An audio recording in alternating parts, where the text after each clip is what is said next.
I want to get serious tonight because it's obviously a quiet, either intimidated or bored crowd. I'm not blaming you guys. That's not what I meant. Please don't ever let me slip into that. I will never abuse you just because I'm doing a shitty show. No, Dan, I don't think it's their fault. I don't think they're doing anything wrong. No, I think they're it's not. Me. I'm being. All right, well, nervous. let her good cop it. I'm not good copping it. I'm saying you can blame me. Oh, no, I'm not. I wouldn't do that either.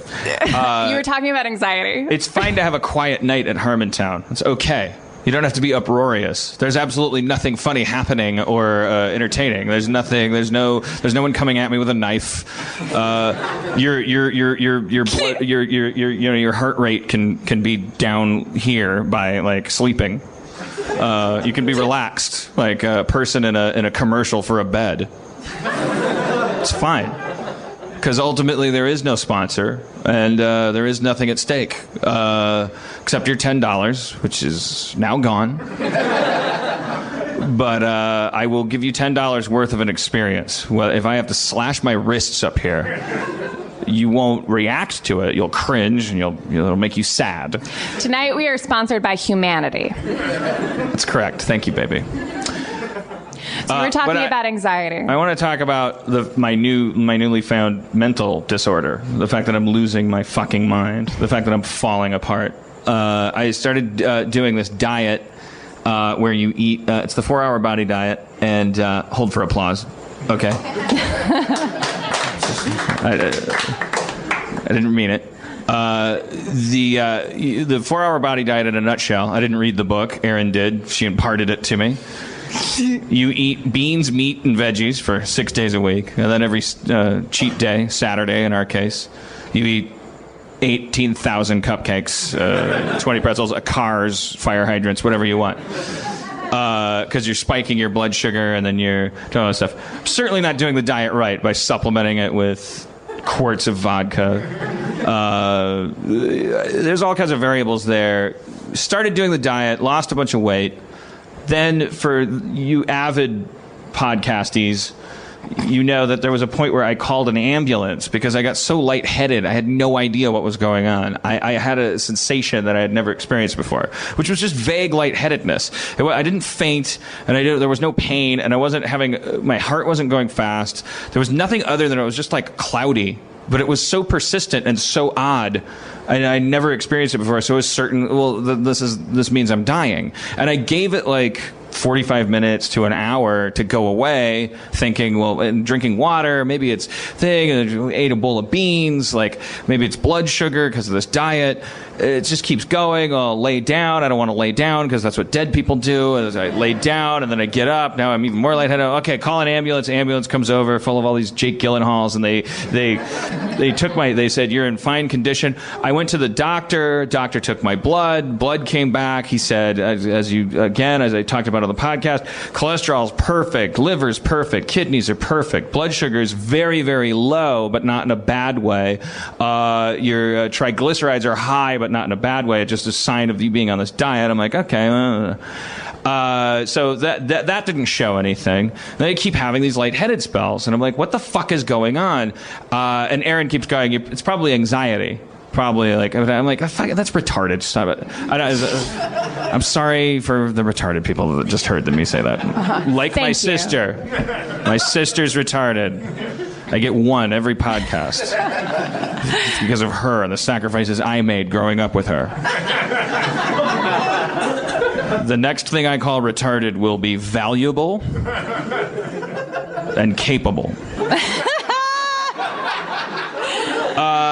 But so I slowly come to the... Then I had this breakthrough during this beach trip with my friends. I'm like, God, somebody said, well, maybe it's a vitamin D deficiency. I'm like, God damn it, that's it. They said I had a vitamin D deficiency. So I go out in the sun, and I'm like, I'm like Birdman. I get power. That's what it is. Of course, I never go out. I figured it out. And then a half hour later, I'm like, ugh. And then I have a root beer, and I go, no, it's blood sugar, because now I feel great.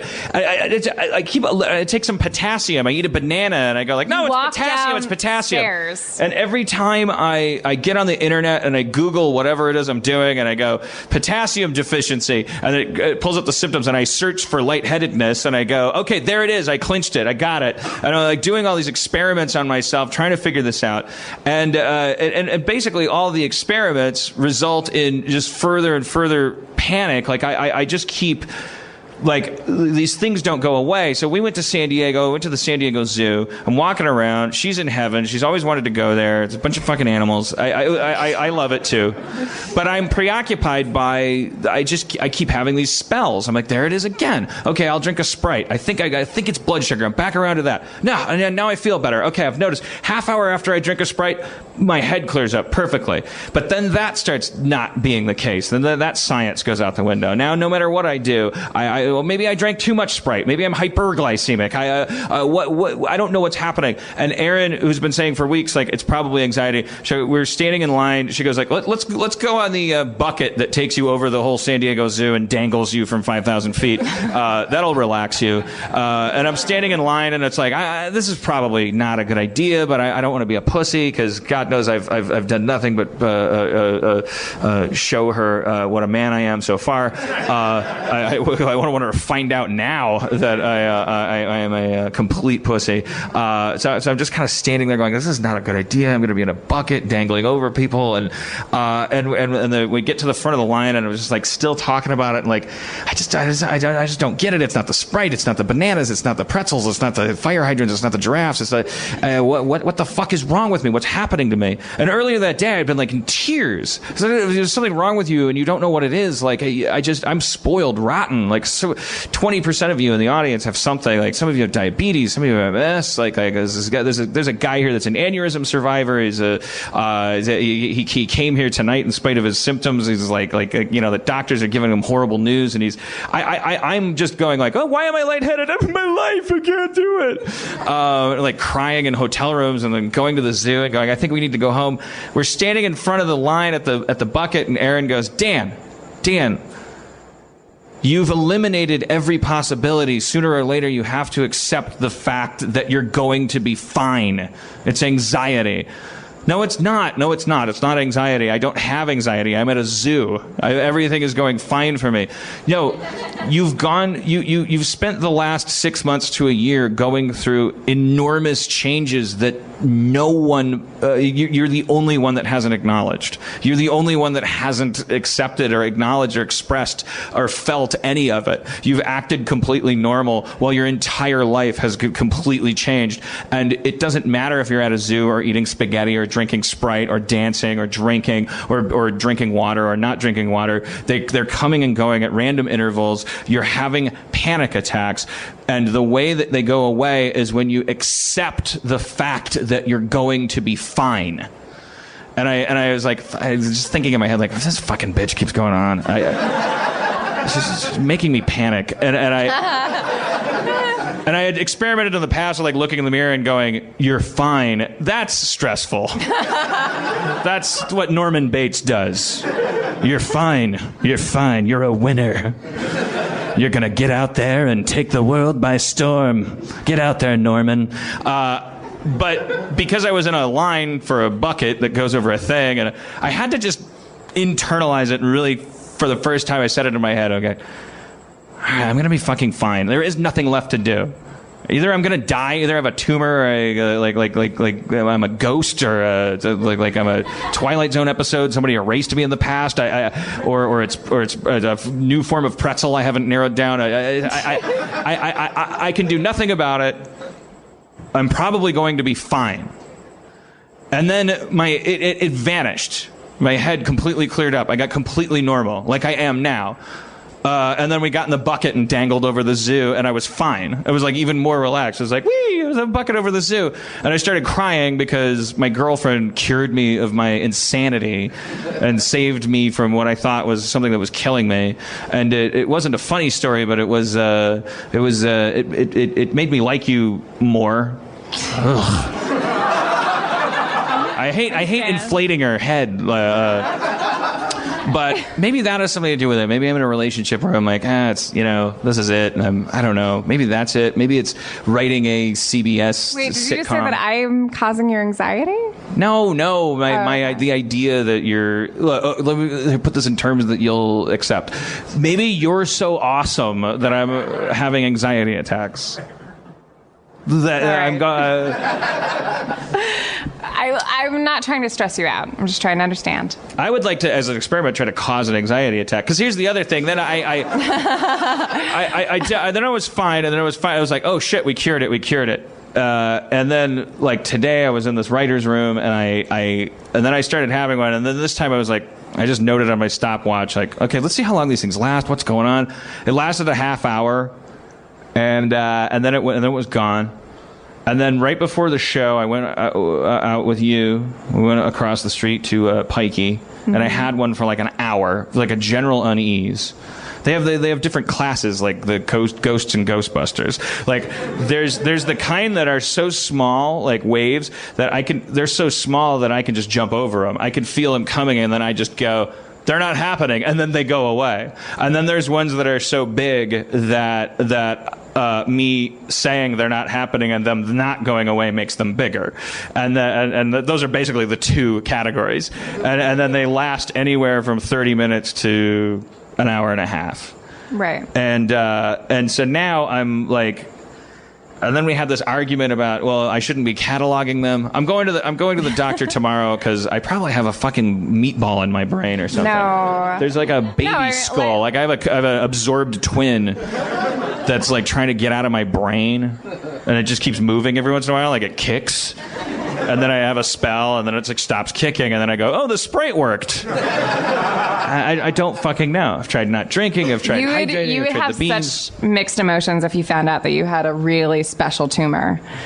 I know. Well, I'm pretty psyched about having anxiety disorder, like on the level of Tony Soprano. Like I'm like, I am an interesting guy. I'm kind of into it. I'm like, oh, do I get to be like Linus? Do I get a blanket? I think that makes me pretty interesting. Oh, maybe add a little side order of Asperger's. I don't know. You want it so bad. Well, I want and glasses. Why is my vision 20/20? I want sexy glasses. Well, like I said, and why is it too hot to wear a cool leather jacket? Like Neil Gaiman. Oh boy. He just dresses like Ford Prefect all day. He's so lucky to be from London.